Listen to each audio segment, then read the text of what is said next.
बहुत सी चीज़ों से उठता जाएगा। रईस साहब, मेरे सवाल ये है कि देखिए, यही लोग जब आप इनको नहीं पकड़ते हैं तो उस वक्त पीटीआई के जो कुछ लोग होते हैं वो आके प्रेस कॉन्फ्रेंस भी करते हैं और वो बाजुकात वो क्रेडिट भी लेने की कोशिश करते हैं। हमारे सामने है, जिसका मैं जिक्र कर रहा हूँ, आपके भी सामने नहीं, अभी नहीं नजर नहीं आएंगे पिछले 1 महीने से। अब 1 महीने से वो लोग नजर नहीं आएंगे, लेकिन जब ये लोग छूट जाते हैं, नेब इनको छोड़ देता है, अदालतें उनको छोड़ देती हैं, और फिर ये वापस आज खाकान अब्बासी साहब एक जगह टॉक शो में ये कह रहे हैं कि मैं, जो मुझसे एक बंदा सवाल कर रहा था तो मैंने उसको गिलास उठाकर मारा और मेरा दिल था कि मैं उसको मारते मारते दरवाजे तक लेके चला जाऊं। अब ये लेवल है जो आपसे तहकीकात कर रहे हैं, उनके बारे में आपका ये गुमान है, और फिर टीवी पे बैठ के आके वो कहते हैं कि नहीं जी, हम पे तो कोई चीज़ प्रूव नहीं हुई, और आज बिलावल ने भी कहा जी कि नेब को ख़त्म करना चाहिए, तो सारे काले कानून है। वही नेब उनको रिलीफ दे रहे हैं और वो बाहर जाते हैं और वो ये बात देखिए, सियासतदान की यही चाल होती है कि वो आवाम को ये इंप्रेशन देता है कि शायद ये अदारा ऐसे है, लेकिन वो खुश होकर, यकीन कीजिए, नैब के पास जाते हैं, कहते हैं हमें पकड़ो और फिर हमें क्लीन चिट दिलवाओ, हम एक सियासतदान भी बनेंगे।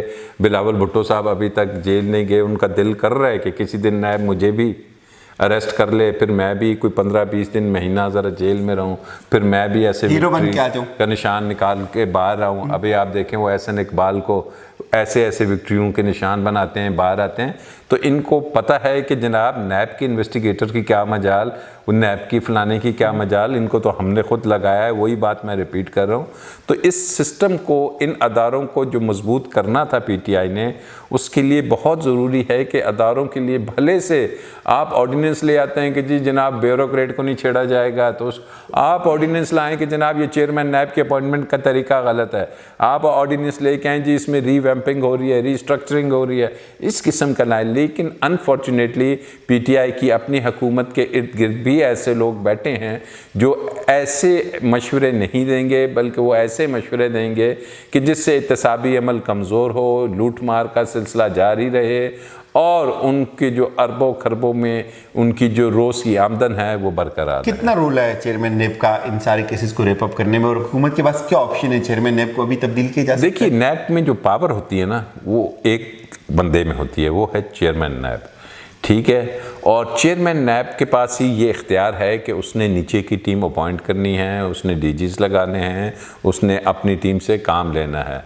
तो इमरान खान साहब के पास ऑल्दो तो ये एक इंडिपेंडेंट है, वो पोस्ट है उसकी चेयरमैन नैब की, एक टेनोर पोस्ट है, उसको 4 साल से पहले हटाया नहीं जा सकता। लेकिन हुकूमत के पास बहुत से तरीके होते हैं कि वो जब अदारों को मजबूत करना चाहे तो हुकूमत वक्त से टकराना कोई आसान काम नहीं होता। और ख़ासकर जब ये कहा जाता है कि तमाम अदारे एक पेज में हैं, तो ऐसी सूरत हाल में इन्हें सीरियसली सोचना पड़ेगा। अल्टीमेटली फिर अगर नहीं किया तो फिर लोग यही बोलेंगे कि ये सब कुछ कोई डील थी, ये सब कुछ कोई सेटलमेंट। नेब जानबूझ के ये कर रहा है या ये वजह क्या है? असल आप क्या समझते हैं? आप खुद भी नेब के साथ आपने काम किया। देखिए, वजह नाअहली है हुकूमत की, ये नाअहली है नेब की। देखिए, नैब, मैंने आपसे किया कि आप ये सवाल ना करें। आपको समझ जाना चाहिए कि जब खुर्शीद शाह और इसका खाकान अब्बासी का चेयरमैन बैठा होगा तो आप क्या तवक्का करेंगे? आपको याद है वो इससे पहले वाला चेयरमैन कमरुज़्ज़मान सा, उसको सुप्रीम कोर्ट कहती रही कि ये आप दाखिल करें, वो कहता मैं नहीं करता, आप कर लीजिए जो करें। तो जब इन लोगों की जो डोरे हैं और जो आप चीज़ जानते हुए अगर वो आप उसकी तरह आंखें बंद करके खड़े हो जाएंगे तो नहीं होगा। मेरा पहले दिन से कह रहा हूं कि प्रोसिक्यूशन को ठीक करो, इन्वेस्टिगेशन को, नैब के अदारे को। आप यकीन करें कि ये आपको ना 90 दिन का रिमांड चाहिए, ना कुछ। नैब का अदारा सही हो तो ये वाइट कॉलर को, क्राइम को पकड़ना कोई रॉकेट साइंस भी नहीं है। आपको महीनों में ये रिकवरीज भी होती हुई नज़र आए, खरबों की तो प्रॉपर्टीज़ यहाँ पे है। लेकिन बात वही है कि अब पता नहीं कहाँ पे इनको छूट मिल जाती है, कैसे ये लंदन घूम रहे हैं, कैसे ये आज़ादी से आना चाहते हैं, जाना चाहते हैं। तो ये चीज़ें जो लोग देख रहे हैं, ये अब उन्हीं पे है कि कल को ये चीज़ें बाउंस बैक करेंगी, ये मिस फायर करेंगी। इससे ये होगा कि जब अदारे कमज़ोर होंगे तो फिर आप अपने मुल्क में अदारों पे जब होल्ड नहीं होगा तो कभी ज़बरदस्ती नहीं चला पाएंगे कि जनाब अब ये फ़ैसला ले आओ तो अब ये लाओ। तो ज़रूरी है कि right person at the right place, ये एक बहुत इम्पॉर्टेंट चीज़ है कि ये होना ज़रूरी है। दयानतदार लोगों को ऊपर आने नहीं दिया जाता, जानबूझ के प्रोफेशनल्स को आगे आने नहीं दिया जाता कि उनके इल्म है कि जब ये आते हैं तो ये फिर ना हमारी सुनते हैं न किसी और की सुनते हैं, वो पाकिस्तान का सोचते हैं।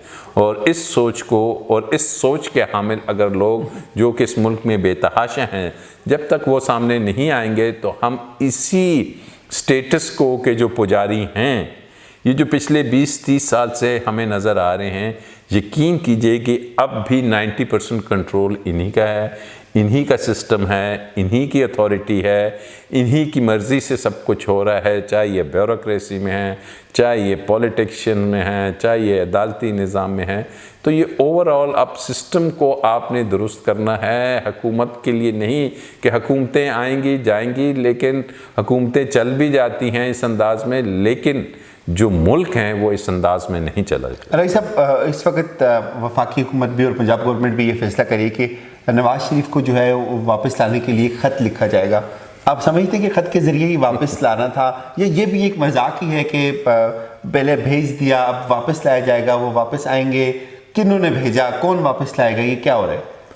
देखिए, वो पंजाब हुकूमत की एक वो है हेल्थ मिनिस्टर, उसको जब मैं टीवी पे देखता हूँ ना, वो ऐसे लगता है कि वो कुछ नवाज शरीफ की ज़ाती मौलिज हैं, क्या हैं वो, जिस अंदाज में बताती हैं कि नवाज शरीफ तो शायद इस वक्त पाकिस्तान का सबसे बीमार शख्स है, और जैसे उनके पास एक रिपोर्ट है और उनको तो वो उसकी स्पोक्स पर्सन हैं, उन्हीं के कहने पे इमरान खान तो कहता है कि जब मैं ये देख के मैंने सर पकड़ लिया कि यार ये आदमी कैसे जहाज़ की सीढ़ियाँ चढ़ रहा है। तो ये वो लोग हैं कि जिन्होंने देखना था। वो उस खातून को नवाज शरीफ तो नज़र आता है, लेकिन वो पंजाब की मिनिस्टर हैं, उन्हें पंजाब के जेलों में बैठे हुए ऐसे हज़ारों कैदी और नज़र नहीं आते। वो तो आके टीवी पे जब देखो नवाज शरीफ की साइड ले रही होती हैं। तो ये चीज़ें इमरान खान को भी नज़र आनी चाहिए कि ये कौन से लोग हैं, ये किस वजह से ऐसे मियाँ नवाज शरीफ के लिए किस तरह के। नवाज शरीफ को किसने रिपोर्टें ख़राब की? देखिए, अब मुझे नहीं इल्म के रिपोर्टें ख़राब थी या नहीं। आपको क्या लगता है, आप भी लीगल मैटर्स को देखते हैं, कोर्ट भी आपका देखिए, इस मुल्क में रिपोर्ट्स को टेम्पर करना कोई एक हम डेली देखते हैं कि ये कोई ऐसी चीज़ नहीं है। और फिर नवाज शरीफ और फिर उसका पैसा, फिर उसके जो पिछले 30 साल से वहाँ पे वफादार लोग बैठे हुए हैं, तो ये तमाम मुमकिन, अगर रिपोर्ट सही हैं तो क्यों नहीं आ रही हैं अभी रिपोर्ट? वो प्लेटलेट्स कहाँ चले गए हैं? वो खाली जहाज़ की सीढ़ी पे बैठते ही वो अंदर एक गुलदस्ता और ड्राई फ्रूट और ये उसके बाद प्लेटलेट्स ठीक हो गए सारे। कहाँ पे है वो प्लेटलेट्स? कहाँ पे है नवाज शरीफ जो कहता था कि मैं लंदन जा रहा हूँ क्योंकि मुझे वहाँ पे ऐसी मेडिकल फैसिलिटी चाहिए कि जो कि एक छत के नीचे किडनी का भी मसला हो, हार्ट का भी हो, बड़ा शोर मचा, तमाम चीज़ें हों। वो तो अपने एवन फील्ड में इलाज ही नहीं कराया, रेस्टोरेंट में नज़र आते हैं। तो ये चीज़ें सोचने की हैं, आपकी हमारी तो हैं ही हैं, लेकिन हुकूमत वक्त की हैं कि हुकूमत वक्त ने 8 हफ्ते तो लगा दिए, नवाज शरीफ को टाइम देते रहे, ये रिपोर्ट भेज दो, वो भेज दो, आप उसको कैंसिल करते। अब इस चीज़ को सीरियसली ले और देखें कि जनाब अगर आपने नहीं करना तो फिर इस चैप्टर को खुदारा बंद करें और जो इकॉनमी का असल इशू है उसकी तरफ आएँ। और एक चीज़ ज़हन में रखेंगे कि जिस सोसाइटी से, जिस मुल्क से सज़ा और जज़ा का कॉन्सेप्ट ख़त्म हो जाए ना, फिर वो माशरा आप जितनी भी प्लानिंग कर लें, आप जितना भी कर लें, जहाँ पे आप ये कहें कि अब हमने कोई गिव एंड टेक करनी है, हमने डील करनी है, तो फिर आप तरक्की की उस राह पे नहीं गामज़न हो सकेंगे। फिर आपके अदारों पे आपकी आवाम को यकीन नहीं आएगा, फिर आपके अदालती निज़ाम पे, आपके एहतसाब के निज़ाम पे, आपकी गवर्नेंस पे, क्योंकि अल्टीमेटली हुकूमत ये नहीं कह सकती कि जी अदारों ने भेज दिया या अदालत ने भेज दिया, ये सब कुछ तो हुकूमत पे आएगा। तो इमरान खान साहब एक दफ़ा तो विज़न दे के आगे वोट भी ले लिया, लेकिन अब उस विज़न से अगर वो हट जाते हैं, उसे अमली जामा नहीं पहनाते, उससे इस अंदाज में लोगों को नहीं बताते कि ये मैंने एग्जाम्पल्स खड़ी की हैं, तो फिर लोगों में मायूसी ज़रूर पड़ेगी। लास्ट क्वेश्चन, कैसे हुकूमत ला सकती है इमरान खान? नवाज शरीफ को कैसे वापस ला सकते हैं? देखिए जी, नवाज शरीफ को कहाँ ला सकते हैं? वो तो लंदन में बैठा है, ये तो इसाक डार को नहीं ला सके, उसके लड़कों को नहीं ला सके। ये नवाज शरीफ को लाएंगे जिसने अरबों रुपए की वहाँ पे इन्वेस्टमेंट की हुई है। नवाज शरीफ को लाना था तो जाने क्यों दिया आपने? ये क्या बात है कि जनाब पहले जाने देते हैं, सब कुछ हो जाता है। वो तो मेरे ख्याल में जितना अरेंजमेंट किया इमरान खान को उससे बाहर रखे किसने बाहर रखा? इमरान खान ने और उसकी कैबिनेट ने उसको इजाज़त दी। नवाज शरीफ को ECL से हटाया और इसलिए हटाया, सिर्फ ये किया कि एक कहा कि आप एक चंद अरब का बॉन्ड भर दे। वो चंद अरब से क्या होता है, वो फिर सुप्रीम हाई कोर्ट ने कहा नहीं, बॉन्ड की ज़रूरत नहीं है। इजाज़त तो इमरान खान ने कहा कि जनाब मेरी पूरी कैबिनेट कह रही थी मत जाने दो, मुझे रहम आ गया। भाई रहम आपको आना है तो इस मुल्क की आवाम अब क्या होगा, आप कैसे लाएंगे उसको वापस?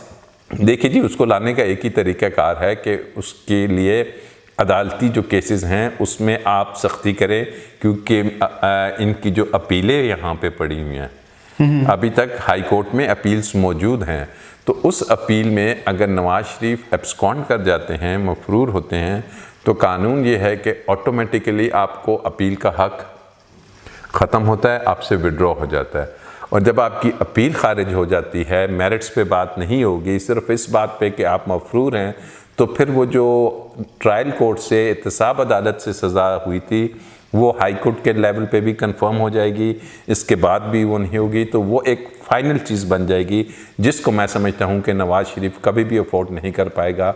और यही वो वजह है कि उस केस को जल्द अज जल्द लगाया जाए। लेकिन अगर नवाज़ शरीफ को ये पता हुआ कि सालों साल वो अदालतों में उसका फ़ैसला ही नहीं होना, तो फिर वो बैठे रहेंगे। तो अब ये अदालतों का काम है और इनकी जो लॉ की ब्रांच है और लीगल जो टीम है कि किस अंदाज में वो केसेस लगते हैं और दरख्वास्तें दी जाती हैं कि जनाब इस केस में ये मफरूर है, इस अपील को ख़त्म किया जाए।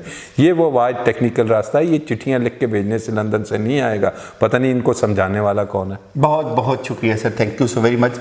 नाज़रीन, ये गुफ्तगू सुनी आपने राजा अमर अब्बास साहब की, बड़ी तफसील से इन्होंने जवाब दिया कि किस तरह नेब ने इमरान खान की जो साख है उसको मुतासर किया और क्या कुछ होने जा रहा है। बड़ी ज़बरदस्त इनकी तरफ से जो लीगल मैटर्स पे ओपिनियन आती है हमेशा। अगेन सर आपको बहुत बहुत शुक्रिया।